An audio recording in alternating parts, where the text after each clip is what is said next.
Because we're going deep into Africa tonight. We're going to meet a beautiful, beautiful woman, ambassador to Africa, who's going to really enlighten us about the spiritual connection to our countries, Africa and the United States. There's a important spiritual energy being worked out right now between America, the United States of America, and Africa. So welcome everyone tonight. If you're just tuning in to Soul Purpose Healing, I'm Viata, your host, and I'm going to be breaking down a very important interview that really highlights the energy of Africa to African Americans and to the government of the United States of America. All that energy swirling around, and we have been just confused and in chaos here in America, but there is so much to learn from what is going on. And this beautiful woman is going to teach us about politics and spirituality tonight.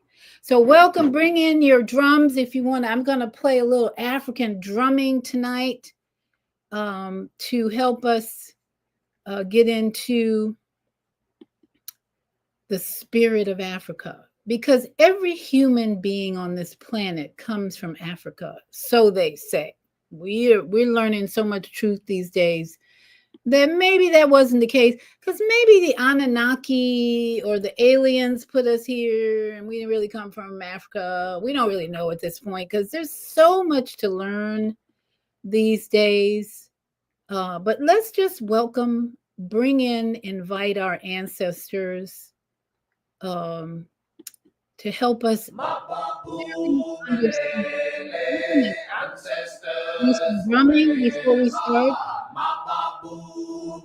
And get your drums out and invite the ancestors to bring us truth with a capital T. All right, here we go. Here we go.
To welcome our ancestors, and I welcome you.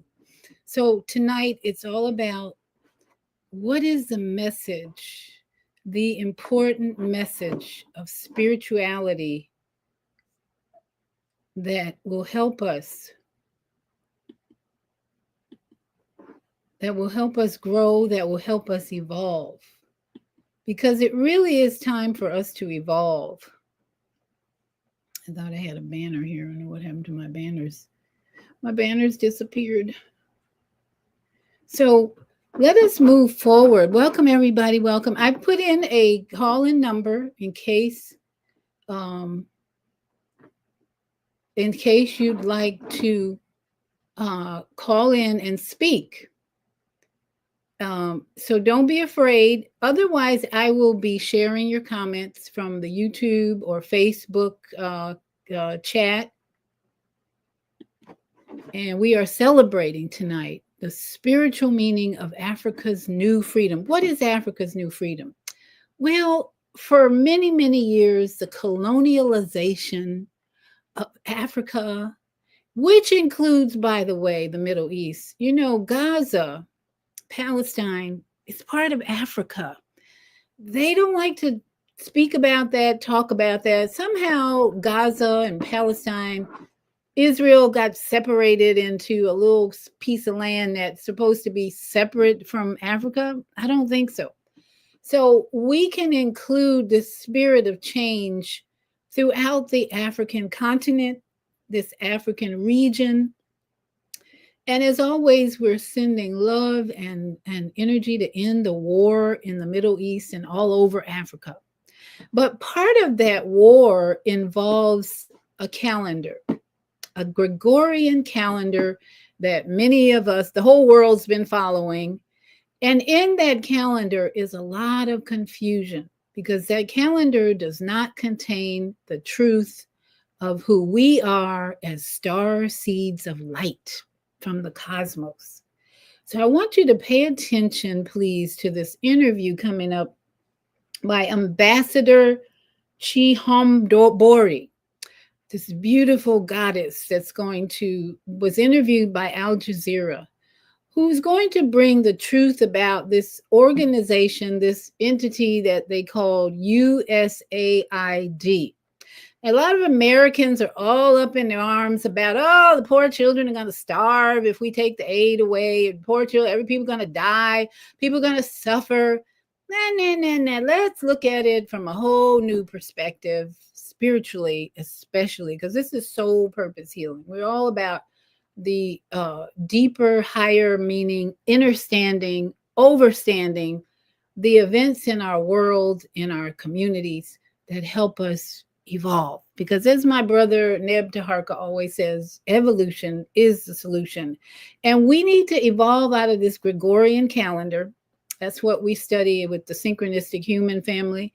And we need to evolve out of this colonialization of a people in Africa. So that's what this interview really brings out, the freedom that taking this USAID away from the continent.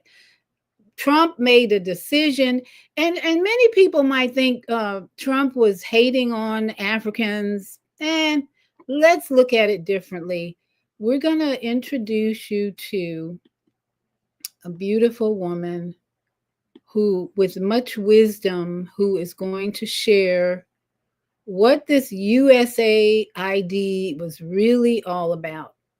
So listen up, and then by all means post your comments and questions as we break down her impartation of truth that many people don't know about or not aware of, and that we are celebrating this truth that is coming forth today.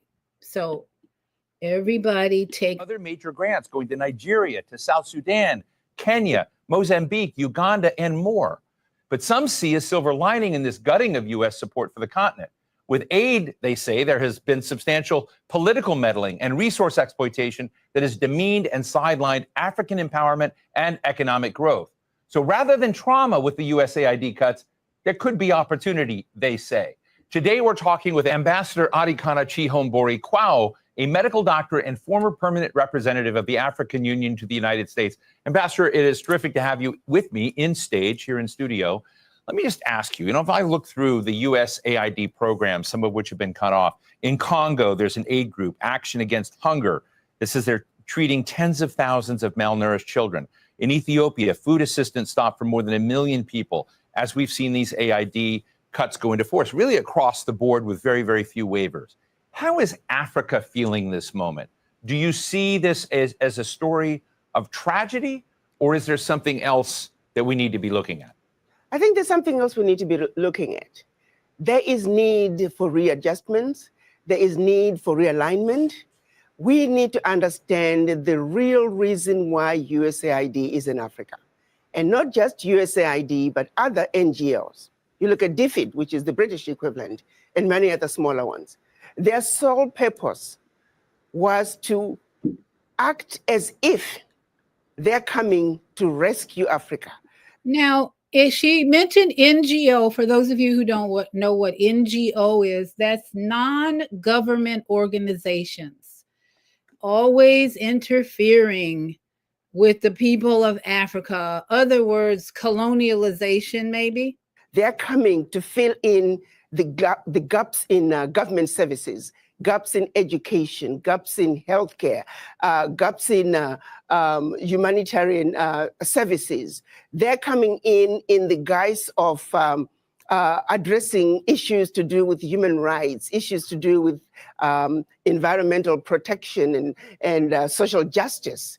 They are coming in claiming that they're introducing grassroots initiatives that are going to help the people. And so they use that as a way to go into the most remote parts of Africa. They're talking about government advocacy. When you look at it on paper, it all looks really good, but they're actually wolf in sheep's clothing. Now, we in America could think of this as food stamps and aid to dependent children and all of that, all these services that the United States government has been offering people in the communities of urban areas and so forth. But as she says, sheep in wolf's clothing or wolves in sheep clothing. They are using that open access sounding humanitarian to constantly destabilize governments. I can tell you right now, the majority of African leaders, and not just African leaders, but leaders in the developing world, are celebrating the exit of USAID. Now, how many of you have felt like this was a horrible thing that they were doing, taking away USAID? People are going to suffer. People are going to die. Here's the truth, brothers and sisters. I was listening to a program, I believe it was CNN, and I was jumping up and down. It was a government official from Hungary. He was echoing the same sentiments. He said they are happy USAID is leaving Hungary because they are always supporting opposition.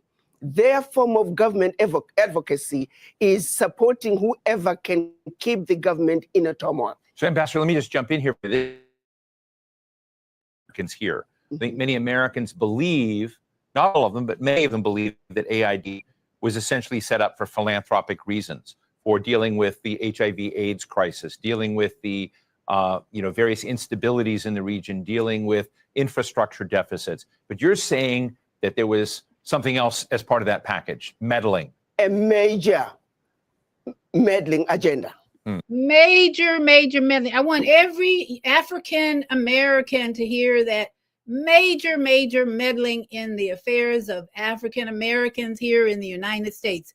What do we think of when we think of major meddling of Black families in the United States? Major meddling agenda.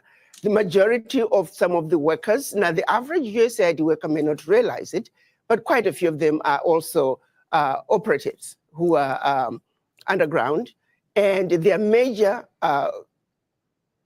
agenda is to destabilize governments. How about destabilizing African American families in the United States? Have we seen any signs of that in hundreds of years? Countries. If you think about it, their sole purpose, for example, filling in the gaps in healthcare and education. Where is the change? Okay, filling in the gaps. I love when she points that out. We're seeing Donald Trump president dismantle the Department of Education on the federal level. How many people are cheering that? Probably the ones who are losing their jobs, not so. But I'm cheering it. Let's get the federal government out of our education. Show me one country that USAID was in and education improved. Show me what country where USAID was in and healthcare improved. The social services they're bringing, it's peanuts. The American taxpayer needs to know the billions of dollars that are being given to USAID, a fraction is making it to the people. Look, one of the highest profile medicine programs is PEPFAR, which both Republicans and Democrats here in Washington are really having outcries about. It was one of the signature programs of President George W. Bush to try to respond to the HIV/AIDS epidemic in Africa. What's the view on that front? Let's look at what HIV/AIDS was used to do. We know of a program that was run out of South Africa where they actually were injecting people with the virus. The reason some of the AIDS virus spread as rapidly as it did in Southern Africa, there were some very dirty games being played. Now, I think we can easily transfer that to the United States because Dr. Fauci, many of you may not know, was in charge of an AIDS drug introduction program back in the 80s, I believe. And what do you think was in those jabs or those shots? As she was saying, many of them were injected with the actual virus or poison. On African people. They were using Africans as guinea pigs for experimental activities. Even when you look at every aspect, they're using us as guinea pigs. Yes, there is some good a percentage of some good, but not all of it is done with good intentions. You look at agriculture, they're destroying African agriculture by introducing those GMOs. You plant your seed in one season, your soil is finished. We used to have seeds that we can use from one season to the other. The introduction of GMOs through these agencies, USAID is one of them. We are destroying Africa in a massive way. A little good is coming out, but by and large, the end result, they mean no good. They can turn around and give us an inventory and say, as long as you have been in Africa and also other parts of the world, show us your success rate. You claim you are helping governments with education and healthcare. Show us your success rate.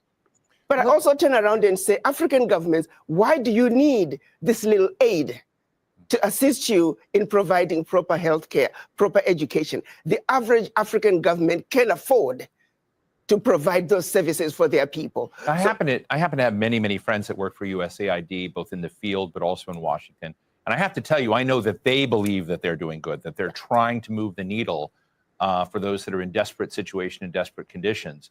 I think it's very interesting to raise the question of what the other political purposes are. But as you sort of look at the scene now, the French are very big in aid programs. As you mentioned, the British, there are also Chinese aid programs. Are all of these programs essentially power plays and all of them need to be suspended? How do you see some of the other international programs in Africa now? Well, these are all underground covert operations. Why does Africa need them? Why do we need them? Africa has been the provider. If you look at Europe, Europe cannot survive without Africa. One situation that people don't realize, post-World War, when the US came up with the Marshall Plan, what they don't tell you is that the contribution through exploitation of African minerals was actually the biggest funder of the European Recovery Plan, ERP, aka the Marshall Plan. US contributed $13 billion, which is now present day $175 billion, which, by the way, the American taxpayer must be paid back. Nobody's asking for that money back. But what they don't tell you is that Africa, through exploitation of its resources by the Europeans, was actually a much bigger contribution to the European recovery post-World War II. Nobody talks about that. Why does such a continent that did so much to help Europe recover continue to be so poor? Let's be realistic here. Let's not talk about peanuts. Africa does not need the aid. What we need is for those who are exploiting Africa to stop. All right. So let's consider, for those who are exploiting Africa to stop. Let's just consider that for a minute, because I happen to believe that Donald Trump has been assigned to this office from years ago. This was a plan that took place years ago to put him in this office. And his comeback for this year was also planned after he supposedly lost before Biden came in. So when she says that, that's such a powerful statement for Americans to realize that the man in the White House this year has a special assignment to pull the United States out of Africa and stop meddling in their business. But people who have Trump derangement syndrome don't see that because they're so distracted with all the other things he's cutting and moving around. But listen to what she is saying. It's so important how Africans are feeling about all this. This is so critical in a spiritual sense to understand what this woman is trying to help us understand about the mentality of the African people. And we are only a small part of that. Africa has everything it needs. If Africa could have contributed as much as it did to the recovery of Europe post-World War II, why wasn't Africa equally developed? So what happens next, Adhikana? You and I have talked about this before, and the exploitation of minerals, of uranium, of cobalt, of nickel, et cetera, and many other rare earths, which is apparently very much on President Trump's mind, because we see the negotiation for rare earths with Ukraine. But you and I have talked about the artificially low prices and the fact that many economies in Africa don't participate in the gains and growth of the exploitation of those resources. What happens now when these aid programs are withdrawing? Does the social contract between American mining operations or other global mining operations, does it give an opportunity for the power dynamic to shift and change? And what will that look like? I think this is a wake-up call for the African leaders. To the same extent that President Trump is saying USA first, African leaders must also say Africa first. This is a wake-up call to the African leaders to take inventory of what is really happening in their countries. Do they really need the peanuts that are coming in as aid? What is really going out? If I may use the example of what happened in Niger when the government decided they were going to take over the mining of their uranium. The French companies that were mining the uranium were paying the government 80 cents a kilo for the uranium, and then turning around and selling the uranium to the rest of the world at 200 euros a kilo.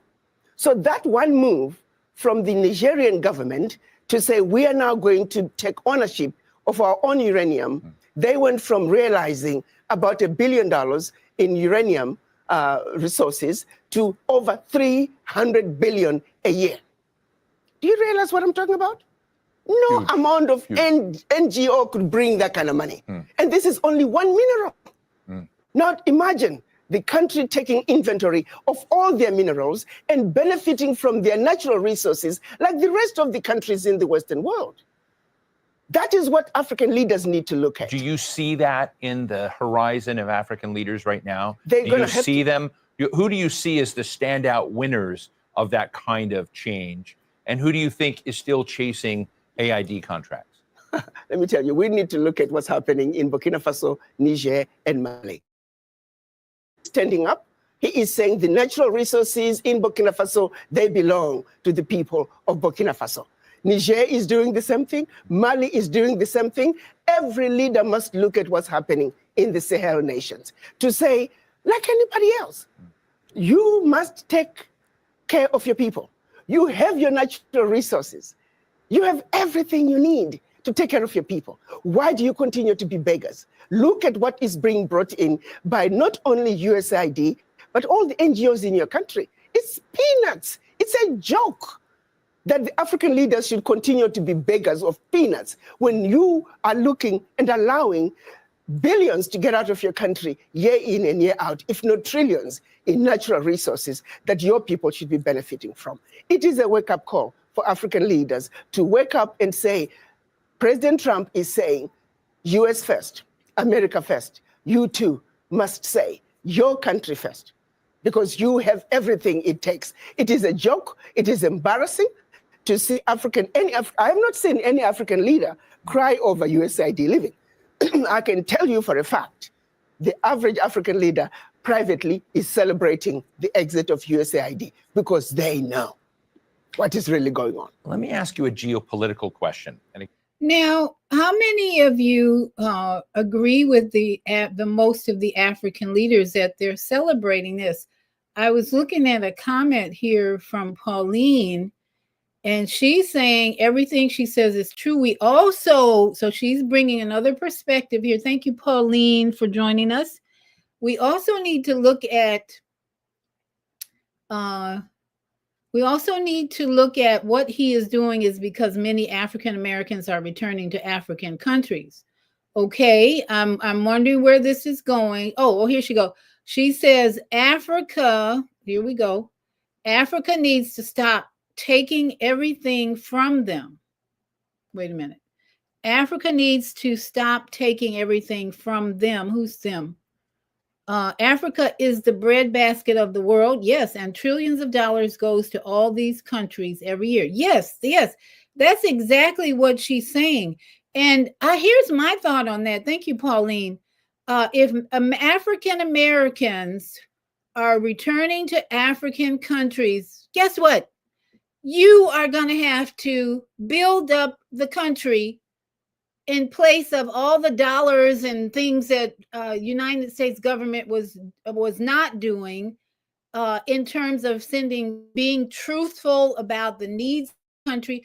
I mean, African Americans, it seems to me, if they're going back to Africa, you have an important role to play to help the African people to shift the dynamics in that country from the poor identity that many of us have here, to a better place. And what I'm saying is, if you're going to Africa, then you should be improving African countries. That's the whole purpose, I think, spiritually, of inspiring people not to go to Africa to get away from something. And we're going to talk about that. If people, African Americans who are associating with being from that continent, then what is your purpose here in America when you leave to America to go there? Are you running from something in America, or are you going to help to improve that continent? Something to think about. And then Pauline says, okay, all these countries every year. Africa, okay, she says, there then is other countries. She says, we're talking about African American dollars leaving the US. Oh, okay. So I'm taking that to mean Trump is taking money away from Africa because Africans are taking dollars away from the US. Is that what you're indicating? So we'll come back to Pauline. We got a good conversation going here with Pauline.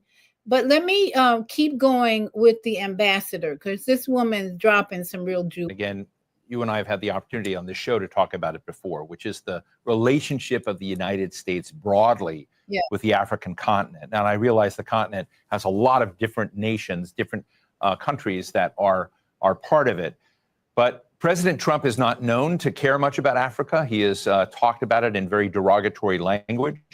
His comments about USAID have had nothing to do with Africa. They've had to do with downsizing the scale of government and the perception of corruption and policies that are not consistent with his own. He's not framed any of this in terms of African needs or whatnot. So when you think about that, what do you think is the possibility of changing the dynamics of the relationship between the Trump administration and African leaders when it doesn't seem to be on his radar screen? To be honest with you, why should African leaders care? Why should Trump care about Africa? He shouldn't care about Africa to the same extent that the African leaders really shouldn't care about the relationship either. If the relationship can be worked out, that's wonderful. But if President Trump is saying, I have a mandate from my own people to take care of my people, and I'm doing what I need to do to take care of my people, African leaders need to take that same position. You see, it takes two to tango. If President Trump does not want a relationship with Africa, Africans shouldn't be begging for it. Are you with me? Do you think this will Amen, sister. Amen. Amen. Africans don't need to beg for anything. They are rich, rich, rich, rich, rich. Look at this woman. If you just look at her head covering, her dress, she is so rich in culture. The culture of Africa stands out on its own. They don't need to beg for anything. They got resources. They got riches galore. This is a time. This is an opportunity. The Most High, the Creator, the universe, the cosmos is saying, this is a time for Africans in the continent and Americans over here to respect one another, and contribute your light to wherever you are, whether you in America or in Africa. It's time to bring your light to bear and introduce your light, your wisdom, your creativity to wherever you go. She is doing what she was called to do in such a beautiful way. Can we hear her voice of wisdom and reason that it's time for all of us to rise up and be the independent, sovereign people that we were meant to be? Transmit to the way Africa deals with Europe, with France, with Germany. I'm hoping that this will translate into African leaders looking from within. Yes. Because they don't really need to keep looking outside. Yes. They have what it takes. It's a wake-up call, just like what happened during COVID. It was a wake-up call for African leaders to realize that you must begin to look within Africa to take care of yourself. When the chips were down, the world walked away from Africa during COVID. So that's a reality. No supplies were coming to Africa. Africans were not manufacturing anything, and African leaders were forced to look from within. This, I'm hoping, is another wake-up call where African leaders also begin to realize we must look from within. But let me underscore this. The average African leader and majority of leaders of developing world, I can tell you, they are celebrating the exit of USAID, and we hope that there will be exits of many other NGOs that are carrying out nefarious activities in Africa and anywhere else in the developing world in order to further the agendas of their governments, which is to continuously destabilize, divide, and conquer. To be quite candid, Ambassador, much of the world looks at the African continent as a gold mine, as Absolutely. a diamond mine, as Absolutely. a mine for precious materials. Other major powers, rising powers in the world is China. Yes. China has huge stakes, and there's always been the narrative that America is not doing aid. So I'm going to pause it there and open up a discussion about looking within. How many of us with the African blood in us, or actually the whole human race has African DNA in it, some less than others. But what are we doing within not only our own sacred temple with African heritage culture, what are we doing here in America to respect that African heritage? And those who are leaving, good riddance. My husband went to Ghana for a week. He said, not for me. So once you go over there, I pray and hope that you find your niche and your community where you can really help them transform, readjust, rebuild, and become the great continent that they are, the great continent that they are. It's the media and the United States government that has interfered with the belief about Africa and the situation in Africa and what it all means to us here, as well as the people in Africa. As the ambassador pointed out, we don't need other countries really, but it's the leadership in Africa that has to rise up to the occasion that Trump has handed them. We are not going to be interfering anymore with this US CIA, CIA interference with USAID. That's why Trump has been put in the place he's in, because he's a disruptor and he's getting rid of all the corruption and evil. And he ain't perfect. His government's not perfect, but we can applaud, in my opinion, steps like this where we know this is what's needed. So let me go back. Okay, Pauline said it's about African-American dollars leaving. And she also said, also the unification of African-Americans within the African continent. Absolutely. Whoever is leaving the United States of America to travel back, to go back to Africa, it should be all about unity. I really hope that happens. You know, we hear some stories about the African people don't look at the African Americans as part of Africa, whatever. But this is our time to respect whatever we do in that country and unify if that's what can happen. Hey, unification is really what we all need here and there. And David Jenkins says, I have noticed that American Blacks are going to Ghana a lot as a possible new home. Absolutely. Absolutely. I see that all the time. There are dozens of YouTube videos about African Americans going back to Africa. Like I said, my ex, when I was married, my husband went over there he wanted to take me with him to Ghana because one of our neighbors, Jamaicans actually, lived in a house. They wanted to leave that house. They abandoned that house and moved to Ghana, where he wanted to open a restaurant. So he went over there with his money, his wife. They went back and forth. My husband provided them with some buddy passes to get over back and forth at a discount. And he went, so he was invited to go visit them. He wanted me to go, and they wanted you to take jabs. I'm saying, no, thank you. I'm not going to any country that requires me to jab up. Nope, sorry. So he went by himself, jabbed up and everything. And he came back with not so good report. The guy who went over there to start his own restaurant, he got bamboozled out of so much money, and he was chasing the mayor's son or nephew around to get his money back, and they never did build the restaurant while my ex was there. So it was a kind of a messy situation. Now that's just one incident in Ghana, which is a great lesson about if you're going to Ghana, make sure you have some connections there and cooperation there with whatever you're planning to do over there. Don't just go over there and hope you're going to find a good place, a business and all that. I'm saying do some preparation for sure before you move to Africa. That's not a wise thing to do. Move to Africa without any connections, cooperation, and planning. Okay. So yeah, you're right, David. People are going there, and then some people are coming back. There's just as many YouTube videos about people leaving as them coming back because it wasn't what they thought it was. So let's just be wise.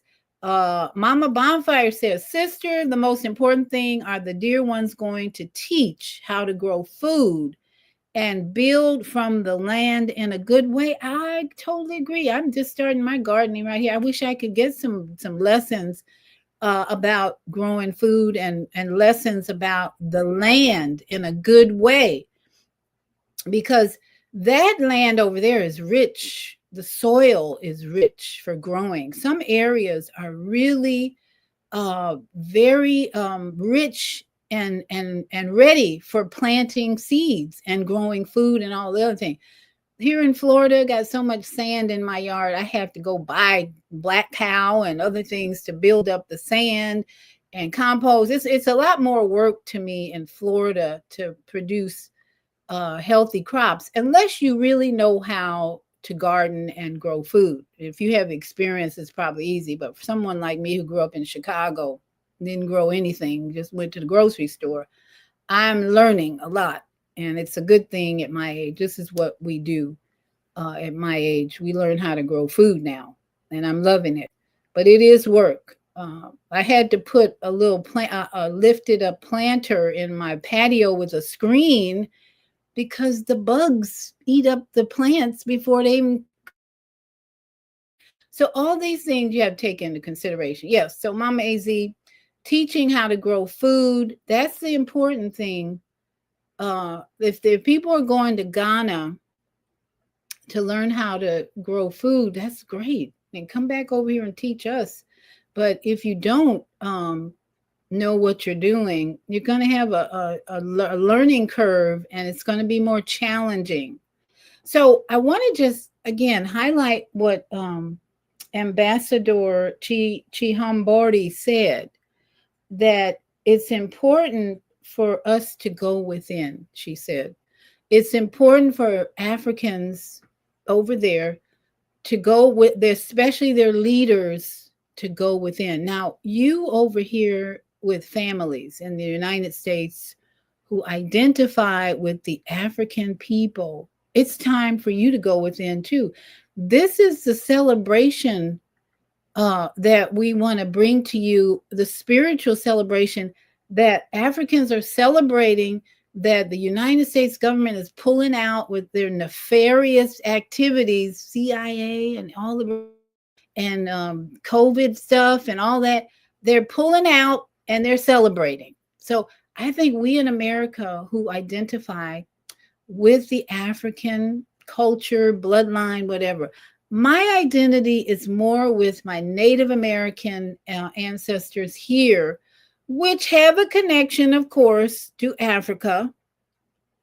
But when I look at my Native American ancestors, my grandparents got a little Irish in there, they slipped in there. And the Native Americans that, you know, we see in America portrayed on everything with straight hair and lighter skin, they're not as dominant in their bloodline with Africa as some of them are with, say, Mongolian and other Chinese. When I look at what they nappy hair, then that just means their bloodline is more associated with Oriental, Mongolian, and that side of the globe and culture. But those who have the nappy hair, the dark skin, who are depicted in Native American historical documents, pictures, they have the stronger connection to Africa. So some of us, like myself, I have had no desire to go to Africa. Sorry, I just didn't, but I wanted to go to Australia. When my ex-husband said, I want to go to Australia for when he retired, we went to Australia. I felt like I had been there before. That those Aboriginals were my brothers, my sisters. I definitely thought, okay, I've been here before. These are my people. But I have never had a desire to go to Africa. Just not. And it doesn't mean I don't love the continent, the people. And that's why I'm doing this show tonight, celebrating with my African cousins. Those are my cousins over there.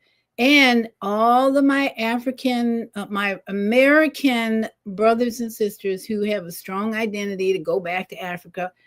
This is a moment in time to look at the spiritual message of all that's going on in this movement of people in Africa waking up to who they are and going within and realizing how valuable, how important they are in the world, in the global scene.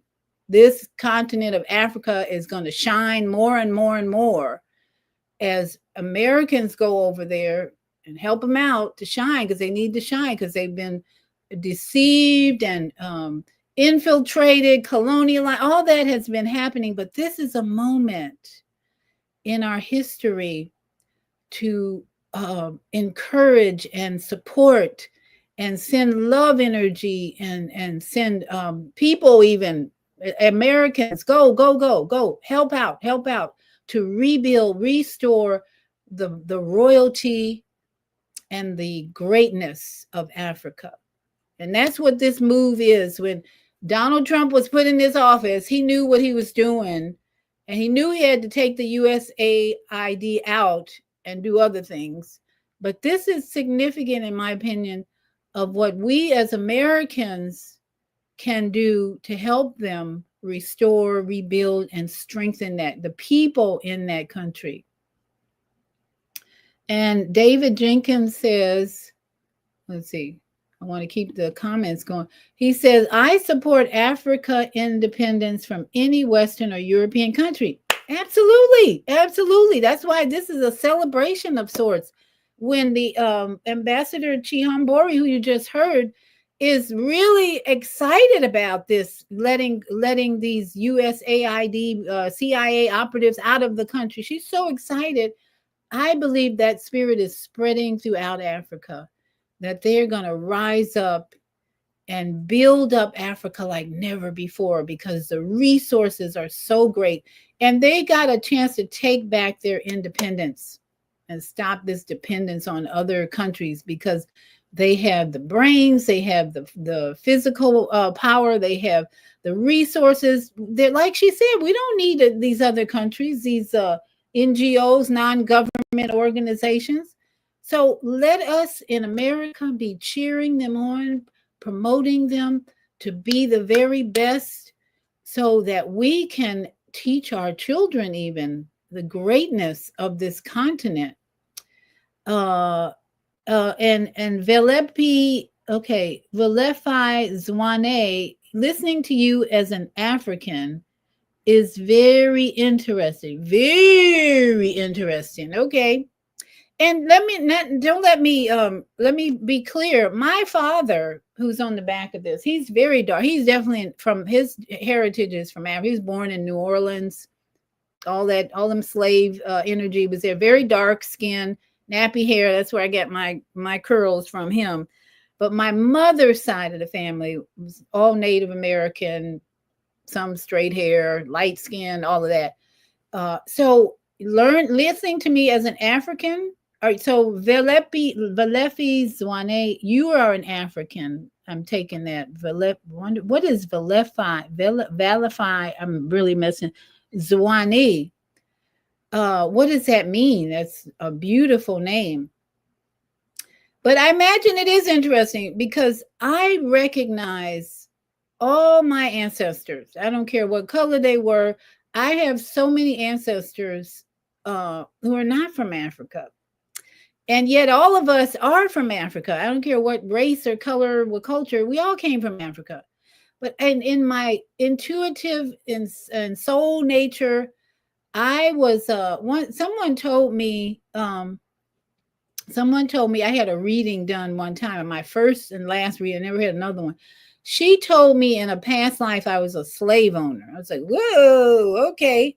But it really spoke to me about my desire, my nature today in this world as wanting to make up for owning slaves versus being a servant. Because I cleaned houses for 10 years. I had my own house cleaning business. I loved it. I just loved it. That was such a meditative work that I was doing, going into these big mansions. I had one client for 10 years, had this theater. And when I'd be cleaning houses, I was married at the time, and I was just doing this because I left a corporate job and I just wanted to do anything but go be in corporate life. And when I was cleaning houses, it just felt so meditative and so like karmic or something, that I needed to clean these houses to make up for some karmic duty or something. So I connected that with being a slave owner in a past life. If I was a slave owner in a past life, along with being my dad's mother, I realized I was probably my dad's mother. She died way before I was born. And I think I came back as my dad's daughter, because his mother died when he was very young. Anyway, we identify on a soul level with a lot of karmic and ancestral energy in this current body. So Velefi Zwane, he says, yes, ma'am. So I guess I got the name right, do you mean? Beautiful name. European at one time, Velefi. Well, we don't know, but if you identify with certain aspects of that culture, like I do, then we today, though, as the ambassador said, today is the time to go within. African leaders are going within the continent. They're not looking for Trump and the government to help them. She says, we're going to go within our country to fix the problems, to grow, to develop leaders. We're staying within Africa. We're not looking for help from China or anybody else. Now, I'm sure there are some countries that might be, but for her message to us as Americans who have African ancestry is go within. Go within. Forget about looking for the Trump or anybody else to help us. Oh, Velefi, he's in Africa. What part of Africa are you in, my brother? Is this, is that, I'm assuming it's a male. Yeah. Okay, what part of Africa are you in? I'm curious, because it's a big continent. We know that. What country are you in? So we're going to go within. So, Velefi, how are you feeling about this USAID being removed from Africa? Do you say it's a good thing or a bad thing? Because that's what the ambassador is saying. Is most leaders in Africa are saying it's a good thing. No more deceptions, no more nefarious activities, no more jabs coming in to kill people and inject them with all kind of crazy things. What is your position on removing the influence of the United States government? So we're going to do a little meditation, and Velefi, you're welcome to comment. We're going to do a little meditation. South Africa, and I'm a sister. Oh, okay. Thank you for clarifying that, because I didn't know if Velefi was a male or female.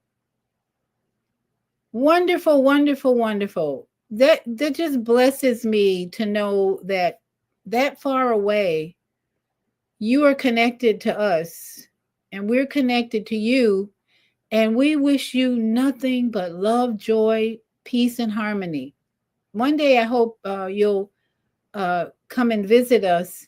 But in the meantime, we send you love and prosperity and joy. And with this meditation, let us all send lots of love to not just Africa, but to every person in the United States to know. Velefi says good. We say, let me post that one. That's a great answer. We say good riddance to bad rubbish. I'm with you, sister.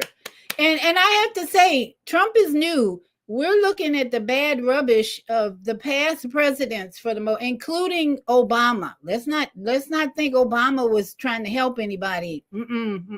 He was nefarious too. So we can just look back at all the presidents who made decisions to send jabs for AIDS and all the other GMO seeds, Bill Gates, all of them. They all put in that bad rubbish. Good riddance. Thank you, sister. Glad to hear that. So we're on the right path to build up and bless our brothers and sisters in Africa, to do what needs to be done to re-strengthen that country as U.S. pulls out and lets the strength come forth from not just the people who are going within. We're going to go within for a few minutes right now, just to understand what we need to do in America to build our strength, to restore harmony, peace to this country, because we got problems, and there's no doubt we have problems too. So let us take the advice of the ambassador in Africa and go within and build up our own strength first, and our families, and help our families build their strength in our communities. And let's put on Kaya, one of my favorite. Once I found this, I play it in the car, everywhere. So this is just one of my favorite meditations, and I'm going to play it and bring on the video as well, because it's just so beautiful.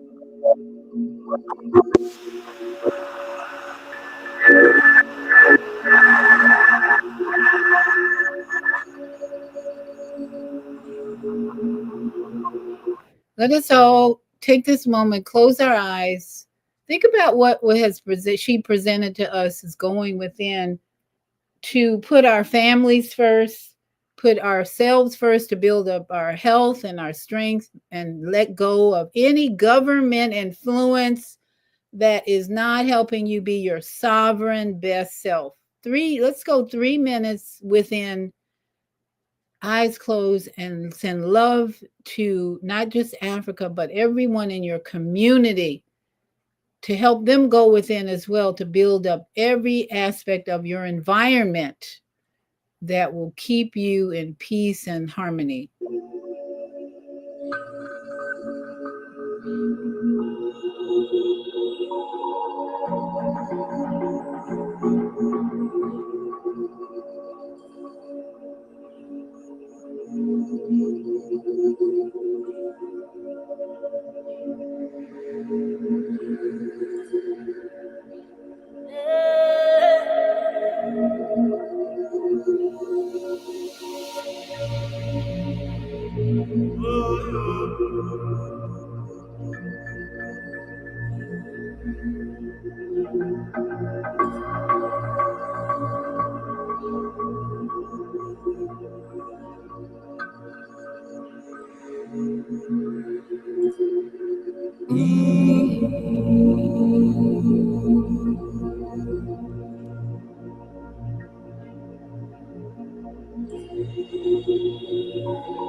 So from South Africa to Florida to Chicago to Arizona, we're all going within more and more and more, meditating to build a better earth, a peaceful earth, to get rid of the wars.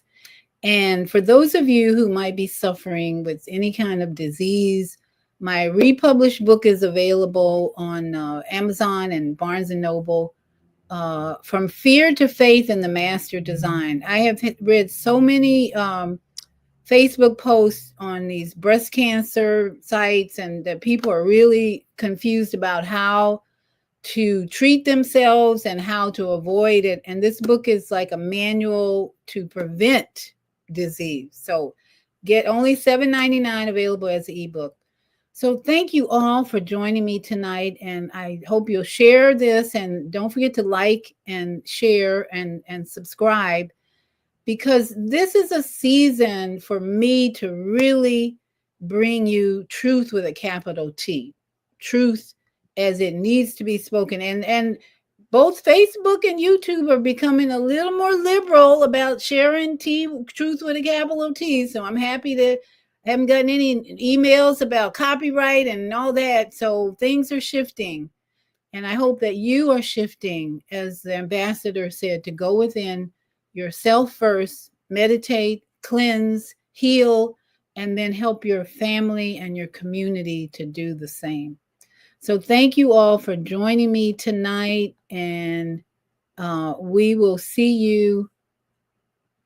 This is Sunday. Okay, we'll see you Friday morning. No, actually Tuesday. Chief Amun is my regular co-host on Tuesday at 5. We're collaborating together, Chief Amun, to bring you wisdom. We're calling it, what's the name of it? Ambassadors of Wisdom, custodians of wisdom. Every Tuesday at 5, Chief Amun is this amazing man with wisdom about African ancestors, heritage, and so much more. We're here an hour every Tuesday to help you grow and evolve in your wisdom for the season that we're in. It's chaotic, but it's going to get better. I guarantee it's going to get better, but we have to swim through this chaos and bring in the light. So no more comments. I think I got all the comments.